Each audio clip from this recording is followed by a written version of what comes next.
just get them. It's okay as long as my sound's okay, which it is. Yeah. Right, welcome to the show. Yeah, welcome to the show, Lynette. How are you not dancing? I'm not. Are you recording already? I like to record the start because I put a wee funny montage together of everyone that can't work. Genuinely, everybody that's been on can't work their headphones or anything like that, so I always put that at the start of the episode.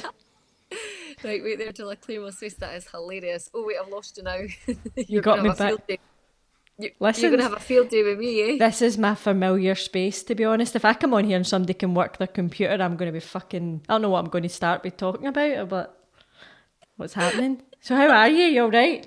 I'm good, yes. Flustered with the headphones, but they're gone now, so we're just using... fine. Listen, it's just organic. Thanks so much for coming on as well. I absolutely appreciate it, yeah. And I'm interested in when people do something different with their life, like... Do you know what I mean? That's what interested me, is how you just changed your career. Because I've got a female membership, and actually a few of the women have kind of switched the career, and there's all scary things happening. So I just wanted to you to take us on that journey. Great. So yeah, the journey started last year because it was I remember the January feeling a bit not that great. And then it just got progressively worse. And Do you mean your moods and stuff? Your moods felt not that great, or your health or something? Like, were you just like, something's wrong?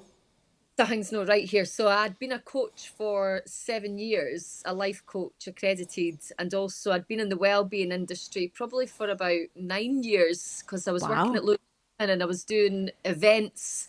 I had trained in meditation, so I was guiding meditations. I was doing women's circles. Then it followed on to me getting actual training and becoming the life coach. So I started to feel mentally not right last January.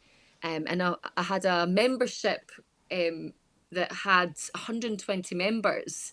And I was waking up I was waking up every morning and hosting a call 6 a.m. till 6:45 to get people set up for the day. You know, we were meditating together, we were sharing. We were like... I'm scared now, Lynette, because this sounds a wee bit like me. I don't like when I get these interviews. I'm like, oh, fuck. Right, okay, so you're up, you're meditating, 6:30, fucking all that. It is draining though, mate. Like, it's draining. Yeah, I've been getting up in the morning for about 2 years with people, but I think there was a lot going on for me at that time. It wasn't just the work. And just it started to dip my mental health. And I remember being on a call about the March time, so a morning call 6 a.m. and I was actually staying at my mum's because I was looking after her dog. She was away on holiday, so I never had Christian, my partner, there, my son. I felt a bit lonely that week. And I remember jumping off a call, jumping in my car and phoning the Samaritans, and I was like, this isn't fucking right. That's like this isn't right for... That's quite a big, like, going straight into the Samaritans from like feeling like I don't feel right to... So had you just been building up from the January, just going, right, I'm going to get up and get on with it, but were you coming off the calls and stuff feeling like, I'm feeling like shite? Like feeling anxious, feeling nervous, right, okay. Feeling like my mental health took a dip. I feel like a fraud. I had all this internal dialogue going on. I had gone from loving myself, liking myself, to pure hating myself. Wow. And I'm like, this is not a good place to be serving anyone from. Like, no. I'm way integrity here. Yes. And that morning that I phoned the Samaritans, I remember thinking the woman who answered the phone clearly wasn't the right woman for me, because I remember saying to her, I shouted out, I phoned the wrong place. And I just was driving my car down this hill and there was a wall in front of me, and I actually thought, I want to just crash into this wall. Like, fucking hell. Like, really bad. And then I came off the phone to them, like I just slammed the phone down, and then I phoned my doctor, and actually he was amazing. He was exactly who I needed to speak to. I feel like he was this angel, like NHS doctor, angel on earth. He was really good with me, and he started to get me some help. And then I had to eventually admit to my community that I could no longer do this. What age were you when all this happened, if you don't mind me? So last year, I've just turned 43, so I was 42. Okay. And was the doctor going down the route of this could be like perimenopausal symptoms or No, no? not at that No. point. I because before like I got into the wellness industry, I'd basically when I had my son when he was about 2, I got put on fluoxetine, so Prozac. Mm-hmm. So there was history of me not having very great mental health at Yes. points. But over when I got the fluoxetine, I then went on a mission to work out what was going on with my head. You know, I was like, there has to be an answer to why I'm feeling so low. And that's when Okay. I went on the path of well-being. It's when I started going on the Right, I spiritual. see. To So find answers to kind of help yourself and all that. Right, and then that led you, but you've had another episode of that, so you were thinking to yourself, what the fuck? yeah, because I didn't think it would ever happen to me again. I was so on Yeah. it with my well-being, looking after myself. So for it to happen again, I was like, fuck. And actually it felt like last year was worse than any other year I've had with my mental health, which I never thought possible with all the tools and techniques and the hopefully rewiring the brain. Like, how the hell have I got How? myself in a state? Well, are you going to tell us? Like, how the hell? But like, I'm in therapy now. Who knows? But I had to walk away from a career, and that's been the most painful thing to walk away from something that you weren't ready to walk away from. 1,000,000%. And even when I see your Instagram now, I think it's really, really good. Like the path you're going down now. So you're obviously just that type of person, like an entrepreneurial person and quite proactive. But to have to walk away from, I couldn't imagine walking away from the stuff that I do the now. Because it's like you, it's kind of everything. It just devours you. You're living it, but when you start to feel like you're not, it's like that oxymoron life, isn't it? It's cognitive dissonance. It's like your beliefs and your actions, and it is hard to get yourself together to then be all right for other people, isn't it? Yeah, I couldn't. I was like, because I'm quite, it's funny, my therapist is like, do you think maybe you give too much away? Like, you don't need to tell everyone, like, I think she means maybe not like my fiance, I can tell him things, but I think I am very much, I can be so honest. So I had to be honest with the community. I was like, I can't keep going with this. I would have burnt out. Yeah, It wouldn't have worked. it wouldn't have So worked. It would have unravelled because you weren't living your truth. Because we're all about that, aren't we, in the wellness community? And it would have fucking unravelled anyway, mate. One way or yeah. another. It unravel, there was no hiding it. I mean, even I had clients noticing I was different. Like I was like, Yes. grey. I was even looking back at some of the like videos that I'd done. I'm like, oh, makes me feel sick looking at Really? myself. Yeah, I had to actually. It was really triggering. This computer that I'm on, I went back and I was like, oh, there's videos from the membership, and I started watching them, and I was like, oh, I look Oh, so no. horrible. It's funny though when you're in feeling like that. Like Yeah, you wouldn't have seen that at the time. You'd have been doing your videos and coming off and going fuck. That kind of happened to me with personal training, like 1-to-1 clients. I think when when you're checked out of a job like that, it's fucking yeah, murder, isn't it? yeah. And I wasn't my best version. you have got to give a lot when you do this job properly, I think. So when I went to get my chakras done, one of the times the woman goes like that to me, oh my God, are you in a job where you're like a psychiatrist or something? Like I can't remember, it was like my something chakra was totally off, my solar plexus. She said, you're like absorbing everyone's emotions and like it's really getting you down. So it's quite hard, even though the people will look at you and go, you've got the tools, you've got the answer. Look, it can still Yeah, happen it to can you, still man. hit you. It can still hit you. Yeah, absolutely. Like, like God. Yeah. So see when you say you had that doctor guy, so what kind of stuff did he do then? Because obviously I was kind of hitting it from a perimenopausal point of view as well, because this is quite a common chat I have with my women who are hitting perimenopausal. They get to like a life crossroad. Any baggage that they had in their younger years seems to like be Pandora's box Yeah, opening up. It's like a weird thing that happens. So yeah, that's feeling exactly like that. Now, so the doctor was great because he was this on the phone, gentle. It was just what I needed. I needed someone just to listen to me and be like, right, we'll get this sorted. And it was first of all, it was just his words, and then he put me on fluoxetine again, and actually, it didn't work well this time. This is like 10 years later. It wasn't working the way it did Yeah. back when my son was 2. My son's now 14 now. And it actually, I think, made me feel worse. I was on it for about 3 months, and I actually just, you probably shouldn't do this, but I just came off it. I was like, just get this out my system. This isn't working now. Like, God, what? There's no hope for me. And at the same time, he had organised therapy for me, which is incredible to get that support, which I started. And then I started to speak to women. I was really avoidant of the whole perimenopause, menopause. I was like, nah, that'll never happen to me. I was so resistant. I didn't even want to listen to any of the stuff. I didn't want to listen to who's the lady that's famous that talks about all the time. There's millions of them now. Oh, There's cash money. Everybody's famous for talking about hormones now. Fucking hell. so anyway, I ended up eventually listening to one of her podcasts, and I was like, maybe this is part of the, part of it. So then I spoke to some other women who are friends or friends of friends who had gone through similar. Yeah. And then some of the stuff that they had experienced, I was experiencing. So then I got back on the phone to the doctor, and I sort of pushed for blood tests, although they can't really tell No. from blood tests. So No. it was, and I remember I had a retreat that I was hosting with my friend Joe Ritchie. It was like my last sort of well-being thing to do. And at that retreat, Joe was like, mate, are you pregnant? Look at the size of your tits. And I was You like like, that? oh my God, maybe I am. And I Uh-huh. think that turning point, because I was freaking out thinking, I'm Fuck this. in no place to have another baby.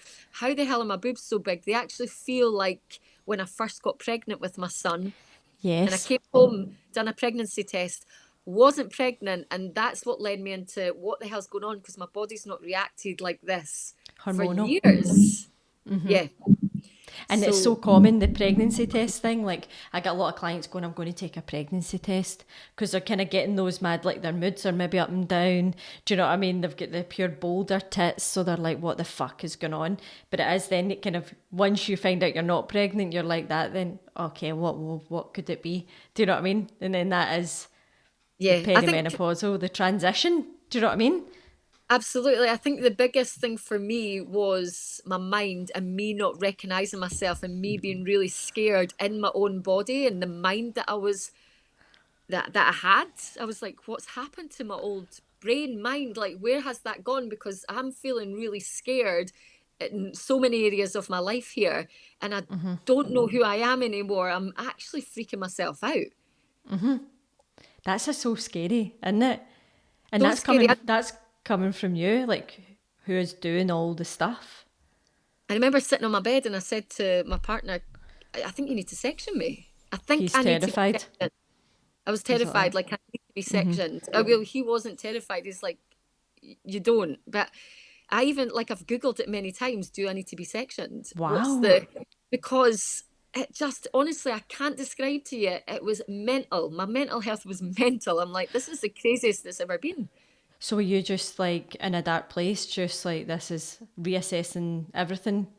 Reassessing everything, felt useless, and realised actually, that's another part of it, that my work is like my self-worth. If I'm working and I'm being of value and I'm, helping people and supporting people, I feel like, my self-worth is strong. As soon as that went, there was no self-worth. Yeah, that's And your I'm like, whoa, validation. Yeah. So you get that from yeah, work. Yeah. So then that was a yeah, huge, then have to deal with all of this that's going on, the changes, because it happens. I mean, it's a roller coaster, perimenopause. It's second puberty. Do you know what I mean? And if you can think what you were like in first puberty, but and then you've got to deal with all that. So then, did you just think it's time for me to leave this and do something else? Like, what then was so that process? yeah, so I left. We had a call with the community. I had a business partner, so she carried on the community. But I had to go on that call, and I just remember feeling like embarrassed, shame, guilt. Like, imagine, like, a lot of these people had been working with me, some for 6 years, um, you know, looking to me to like support them, and now I'm saying, oh, sorry, I'm like a mess. I'm having a mental breakdown. Like, so embarrassing, so shameful. and then left that and then felt like I'd lost everything. Like I walked away and I had to, even though I was in this mental place, like some of my friends are like, well, you kept showing up though and you kept creating things. I was like, there's no other way. Like I had no money and I just was like, what am I going to do? And I started to create events and I thought, right, creativity. Always remember my friend who is a painter, artist. When he was going through a dark time, he was like, actually, I don't want this dark time to leave too soon because I'm creating the best work ever. Yeah. And he planted that seed in me, and I always thought, right, as soon as I stepped away from that community and my business, I thought, right, I need to tune into my creativity and I just need to focus everything on that. So I started to create events called Creative Ideas About and basically run them at the Virgin Money Store. And each month I would talk about a different theme, and they were really great and they were a good focus for me. And then my friend Pam's got like a clothing shop in Edinburgh, which is amazing. And she was like, Lynette, you have helped me so much with like social media and sending people my way. You've created reels and people have like come into the shop because of them. Why don't you do that for other people? So I created this reels creating package out of nothing, put it up, and people said yes to it. So Did you do well then? like last year, Good. this 1 month, I was like nearly fully booked every day, and I was like, couldn't keep up with all the reels that I had to create. Fuck that, I hate this now. Yeah, it's a hard job. I mean, creating reels, it takes time. So I was doing that, and I was just basically That's so good. I was just creating anything to survive and to help and to keep myself working. So it's only been a year. It's only been a year though. Less than a year. So I left my community in the end of May, I think it was. Yeah, end of May, June. Yeah, so it's almost. So So I'm what? still crawling out of it. Yeah, you're still crawling out of it. Still the residue of the wellness industry on you. What about other symptoms? Right, so the mental health is a massive thing because perimenopause is rewiring of your brain. Like that's what it actually is. It's like a software update that you get in your phone. Right. So the mental health thing is massive. But were you getting anything else like in perimenopause that you were thinking, oh, what the fuck is this now? Or do you know what I mean? Or was it just for you that was the tipping point? The tits, big I know. boob, the Killer tits. agony. Killer Pain. tits. Killer tits, pain in my ankles, which Yep, your joints. my joints, which was really weird because I go to the gym, but I'd never injured myself. And then sometimes when I sit funny, I'm like, oh, my ankle. It's fucking shit, innit? So weird. I don't know. My hair feels different. My skin feels like it's aged and it's dry. More cellulite. Like It's like, fun. this Listen, is fun. guys get a midlife crisis. They definitely do. They obviously don't get the menopause because everybody always goes, I'll come back as a man. Because us women have to go through a lot, don't we? But see the fact now, Lynette, that we're able to talk about it. So people listening to this will be like, oh my God, that's me. And it's spreading that because there's nothing we can do about it, right? Where everybody ages. Do you know what I mean? But imagine all this going on and you didn't have a fucking clue. I think back to when my mum was going through it and she was off her fucking nut, but nobody spoke about it. It wasn't on the telly. It wasn't on Instagram. Your pals didn't talk about it. So you must have just been waking up going like that. My fucking ankles are killing me. Why? Do you know what I mean? Like not fucking having a clue. Do you know what I mean? The other thing that was happening to me, so I don't know if this was the perimenopause or just with me, feeling like I was losing everything. But last year I cried every single day and it was like uncontrollable crying. So I was in a gym class, there's 30 other people at Body Pump and I'm crying. And then I'm in Morrison's walking and I'm crying. I'm walking, like everywhere I went, I would just cry. I would be crying in Body Pump as well though, because it's terrible. But it is that's one of them, just like pure uncontrollable emotion. Why did it? Is it something being like traumatic in your life that you brought in? Because I was just doing a masterclass on like loss, but it's not the loss of somebody. It can be the loss of like a relationship, anything like that, and we carry it and hold it. And I'm always trying to get people to find the root. This is what I do, and I'm like, I wonder if you had unresolved things that you carried there and you were just crying. Do you know what I mean? And it was it was actually healing, really. Do you know what I mean? Maybe. Definitely the loss of my business and identity. Yeah. I actually That was recognise huge. you And I now really, from Lululemon, now that you've said that. oh really? Well, I didn't before, but now you're like, fucking hell, Lululemon, that's right. Do you know what I mean? So that was everything that was your identity, man. And it really is when you're in that industry, isn't it? It's like people Yeah, want that. People want you fucking living it, breathing it. And the good ones, you kind of do, don't you? So, yeah. So it could be that. It could be that I was crying for the loss. I mean, I was probably crying as well every time I looked at my bank account and being like, "Oh my God, like what is the point? I can't even." financial stress is Financial stress the is huge. fucking worst, isn't it? It I, really is a weight on you, man. I Financial think, stress. yeah, and I think I'd had a terrible like financial journey up until 2019, and then I really turned it around, and in lockdown financially got myself into a really good place, was bringing in great money, and then for it to go back to how it been when I was a single mum, I was like, what the Yeah. hell have I created? What have I created this year? Yeah. Like, that, I know Not. it's horrible, isn't it? You're just thinking to yourself, fucking, like, you end up back in that full circle. It's horrible, Yeah, man. So, where are you now? Like, obviously, you've got your new stuff. Because I've just kind of started noticing your Instagram and all your yeah. dancing about and all that. You're like quite a happy person. And plus, you're So getting fucking full outfits for a fiver out the fucking charity I shop. need to now But it looks, buy it. fucking hell. But it looks like So Sarah. I was like, fucking hell, that looks brilliant. So, I mean, you look like you're in a good place. so so for see my whole time as the coach, I was like happy, buzzing. Now and again I'd have the odd off day. But this last year has been very tricky. But I can still find moments where I'm like can get myself out if I can dance. But I think this last month has definitely been the best I've been for a long time. And there's probably a lot to do with the whole, when I'm working, I definitely feel like I'm more worthy. And I created a program for January, and basically it was called Boost Your Socials and Tap into Your Creativity. And I've got a group of people there, and it's just been fantastic. We've had a great time. Again, I feel like I'm bringing value again. Yeah. So that has helped totally. Do you think you'll ever go back to the... No, no. You haven't let me finish what I was going to say. I know what to say. Yeah, I was going to say that. Do you think you'll ever go back to the stuff, the wellness stuff? No. How come? I don't know. I just wouldn't. Do you feel like you've just moved on from that now? It's just too, like, draining, really, for you?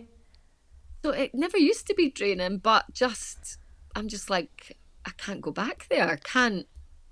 Yeah. Take the steps back. I think that once you move, I'm a bit like that once I move on. Like, see, for me, I did personal training 1-to-1 for like 100 years. The thought of having to go back to the way I was doing it, no. I would rather do anything but do that. Do you know what I mean? So I think it gets like that. And I think once you start to not enjoy it or anything's going on, I think you can't really do it anymore. Do you know what I mean? Yeah. I think it's, I can't wait for the bigger picture. Like, I know there's a reason this has happened. It's great when you get to that point where you're like, I see why that happened now. Like, I'm excited for that. But I'm definitely a no. Like, my intuition is saying you can't go back there. No. Nah. To do And all that. there's no reason. I just it's deep feeling down. inside my stomach. Yeah. What about like HRT and stuff like that? Because you told me that. Are you on it? Yes. Are you going to take it? Are you on it now? Are you going to pull it? You show me it. I just got my patches. So Look at I you, think delighted. Get I your put my fucking hormone patches. I put my fourth one on tomorrow. So it's brand new. We'll see how this goes. Yeah, I might take 3 months to, It could do, yeah. What kind is it you've got?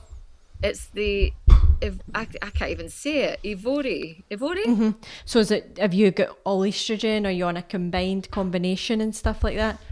I think Did you feel a difference? Yeah, it is combined. Do you feel a difference? Did you go when it was on, are you like that? I feel better now that I'm on the estrogen and the maybe progesterone. Yeah. maybe, I don't know. Although if you'd asked me on Sunday, I'd be like, oh, I had a terrible day on Sunday. So I'm like, But then that's just being human as well. You do have bad days. 100% you do, but I think that a lot of women do think the HRT can just be like the sort of magic cure, but it's actually not. It's just one of the tools that you can use to help yourself. But do you still do any of the stuff? Do you still meditate or anything like that now? Do you do anything of your own, like Yeah, lifestyle wise? journaling's been my saving grace. I actually done a writing course last year, and I've started to write poetry, which I never thought I was able to do because I was shit at English. But anyway, I've started to create me poems, and they've really helped me to release Yes. some of the. There's definitely, you know what I did experience last year as well, which was overwhelming for me, was a lot of resentment and anger and like frustration and rage. So the poetry was a great way to channel Wow. that energy and get out. Yeah. What else? Do you do meditation anymore? So it's funny, I'm a bit resistant to it.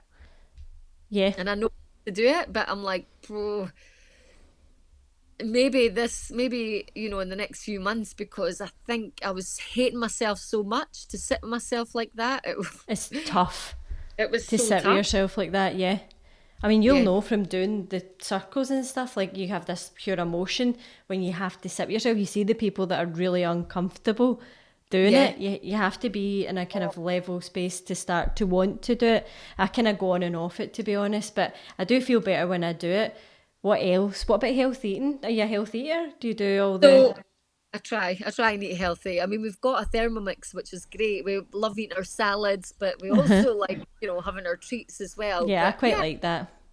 yeah, my eating's okay, and the gym's been great because I do go 3 times a week now. And it's funny, I'd started before the bloody mental breakdown, and then when I had the bit of the mental breakdown, I did stop for a few months, and I was like, anyway, I've started to get back, even though I was crying in class. I was like, I just need to go and cry in class and get, actually do something with my body. Well done, Um, yeah. Walking my dog is always a great mindful practice for me. Brilliant. Same. Get out, fresh air, nature, get my steps in. So the walking, the journaling, the gym, and yeah, You're doing lots of like the things that I would tell somebody to do. Do you know what I mean? Because as I say to you, when you see these people and they're doing the ice steps, yeah, I hate but that. I they're hate. but they're like that in it, and I'm like, there's fucking hundreds you should be doing before you're getting in your wheelie bin full of ice. Do you know what I mean? Are you not doing the ice steps? Oh, I You're hate it. kidding.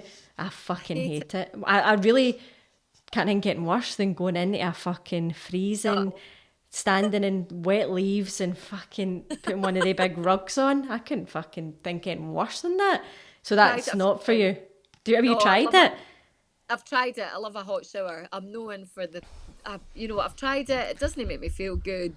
It's more, it takes me about 10 hours to warm up, and I didn't get anything else done. Yes, sitting right. I know. I always think that. I pass people when I'm walking the dog and it's fucking brown water and all that, and I'm like, get in your fucking bath, get in your house. Do you know what I mean?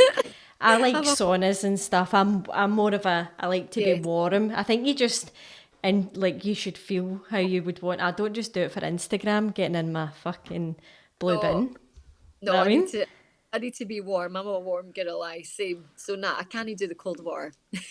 Nah. So you've got a wee course and stuff. Do you want to talk about what your next wee upcoming things are then? Because that's why I Yes, wanted to get you on, because you've got some stuff coming up now. yes.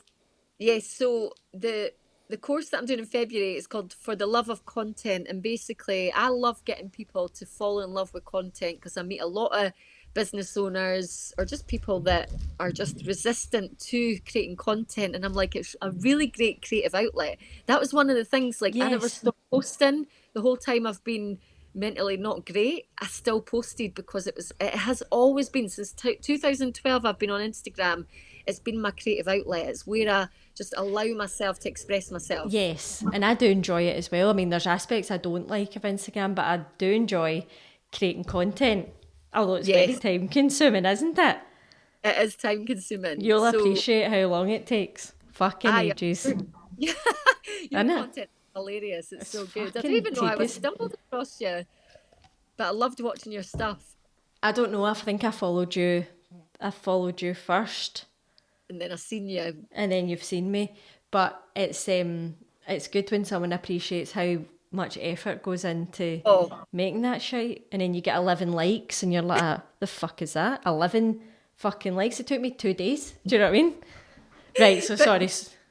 no, but that's exactly it. And I think it's taken away from, how many likes and just actually you're planting seeds, but you're also getting to express yourself. It's this free Yes. platform. It's like your own reality TV show where you can be the host of whatever you wish to be.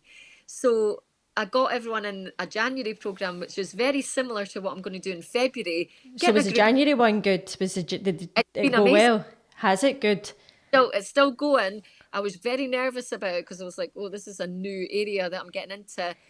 But we've had great results, and there's 58 people in that group, and they're all connecting with each other. They're showing each other That's love on the post. amazing, by the way. That's such a good amount of people as well. So well done. Like, you must be quite proud of yourself. I was excited. Yeah, I'm happy, and there's a few collaborations happening now, which is also great. Like, Yes. yeah, yeah. So So February is very similar, but each one that I do will be whole and complete in itself. So it's basically you join my group, we go into a private Facebook group, and every day I share a video that I've pre recorded perhaps the day before with a theme for you to post, some journal prompts, some examples of what I'm talking about, and then also a wee tutorial at the end. So what's great about it is the participants can ask questions, and then the next day or the day after I can record the content to answer those questions. that's good. And And then do you we've know got what? five calls, which you're coming on to one of them. I'm coming on to one of them. And it's weird because normally I'm talking about perimenopause or periods or something. So I'm not talking about that. I'm not allowed to talk about No, no, periods. so I want you to come on and express like your business and perhaps talk about the power of Instagram and what's it allowed you to do, who have you collaborated with, just even how you express yourself because your content is so confident, and it's like how did you get to that place where you're actually really funny, you're really creative on there, and just giving them Uh-huh. an insight as to what you do How and how it happens. Yes. But how did you get so good on your Instagram? So you've got what, 13,000? 11, I think it's at 11,000. Is it 11? Are you sure? Yeah, I've only been on there. I'm going on. Sorry, I have been on there 12 years though. So if you think of that, like So far, my two best pals, they have been on the same time as me, and they've got loads of followers and loads of engagement. But have they? but mine's is great because I've got a engaged community that everything that I've done on Instagram, I've always sold everything off Instagram. So any events that I do, You think about this, right, Lynette? You would have had to have paid £500 to put an advert in the paper and hope that somebody exactly, wasn't using it as a fucking something for painting, or do you know what I mean? So you've done all this. I mean, well done. so Jill Ritchie and I done a course in lockdown, and we took 600 people through that course. Yeah, That's you this is me. dancing. This outfit's £5. I just wanted to show people that this outfit's five fucking. Was this £5? £5 for the jacket and the trousers, and the pink top was £3 a time before that I shopped. That's what I was really like that. What the fuck? I need to make sure that she's not told a lie there. But it's good, right? Sorry, Honestly, what we. I believe you. I believe you. But I think your content's really good. I feel like it's probably getting better now. It's taken a long time to get to Yeah, a place where I'm million like, oh, percent. get better. And that's it. Like I've got people in the group now, and they're like just starting out, and I'm like, be patient with yourself Patient because as you're fuck. no patient as fuck, and you have to keep practicing. It's like anything, you are going to get better, but it's going to take so many times Yes. to get better. Does it annoy you when people buy followers? Can you spot it right away when people have bought followers? Like, do Oh, I you? don't know about that. I don't know. Yeah, I think Oh, fuck it. I each to their can. own. Oh my god, I'm on that straight away. Like, I fucking bought your followers. There's no point in that, though. Do you know what I mean? No, I think It the algorithm knows, and it'll it does just no. It go. fucks you up. But Yeah. it's isn't it? But it's a slog. It's a But it's slog, great. slow burner sometimes, or you might be lucky and something go viral. And I think it was funny. We had a great girl on Homemade with Jade as an account, and she was saying, her content is every area of her life, very similar to me. I put everything on there, but she's got an engaged community. But she's like, I've only got 10,000 followers. But if you That's want, if you amazing. It's amazing. But she's like, if you want more followers, she's like, you've got to niche down. Whereas if you'd rather engaged community, she feels it's more about putting everything up. And I'm like, I'm with you. I kind of put everything up, and I I have don't got more know. engaged community. Yeah, I don't know. I come and go with this, what you're saying. I think since I've started getting an even smaller niche that I'm getting more engaged, more followers. Maybe it's just the industry though that I'm in, so people are specifically looking for Yes, female it fat works. loss. So, Exactly. Niching down definitely works. I'm just not a niche down person. I'm like, oh, I don't even know what I'm doing. but you're just using, you're like being, I would love, to be honest, just an Instagram where I could just put any old shit on. But see, because I'm Yes, using it so much for business, it needs to be like down yes. that direction. So it is quite hard, but I would rather just have a fucking, when I was just dancing in my kitchen like you. So this will be great for you to share when you come on the program. Yeah. Absolutely. Yeah, no, I Yeah, think because, I mean, obviously it's fucking hardcore, isn't it? So I'm actually yeah. looking forward to coming on and talking about Instagram because I think it's a fucking amazing tool. And look at this, even connecting for a Yes, podcast that then my exactly. listeners are going to go and get loads out of about like the stuff that I talk about. So we just connected on Instagram. Honestly, so many of my connections on Instagram. One of my best Really? friends through Instagram. I was working at Lululemon at the time, and I was standing on the door, and I realised there was a wee puppy out in the street, and it was stuck in a wee van. And I went over and I'm tapping on the window, and then out of nowhere, this woman's like, "Angel Pixie Love," because that was my Yeah, old account. right. And I turned around and she went, I've just moved from London. I've been following you. And we ended up going for a coffee that day, and we're like best pals. That's crazy. The age of the internet. I mean, see, before, back in the day, imagine you told somebody that story. You met somebody off the internet and went for a coffee, but what the fuck? You know what I mean? But now it's totally It's fine. totally I normal. mean, I met a woman on Instagram and then I went to her house for lunch. Imagine if I was like, that's my mum, I'm just going to a woman's for lunch I met on the internet. She'd be like, are you were you fucking crazy? Do you know what I mean? That's But no, brilliant. but it's funny, isn't it? It's good to Yeah, make these good. connections and then spread the joy of the perimenopause for me anyway. Yes. But you're in a good place now. You seem great. Yeah. I'm getting there. I'm getting there. So yeah, I mean I can only get better. I kind of get worse, hopefully. It's a slow burner. It's like Instagram, isn't it? Just Exactly. it's slow and there's up days and there's down days. Some days I go on Instagram, I've lost 500 followers and I'm like, fuck have I said now? Do you know what I mean? That's perimenopause, isn't it? Waking up with a new symptom every day going, God, fucking hell. yes. It is. But I'll let you go now. It's Thank you Friday so night. Thank you so much for coming on and being part of this, and I'm looking forward to joining you on yours anyway. Yes, thank you Will you so send much. me the date again for me, Lynette? Send me the details for Yeah. yours. Thank you so much, mate. See it through my eyes. If you see it through my eyes, see it all. If you see it all, if you see it through my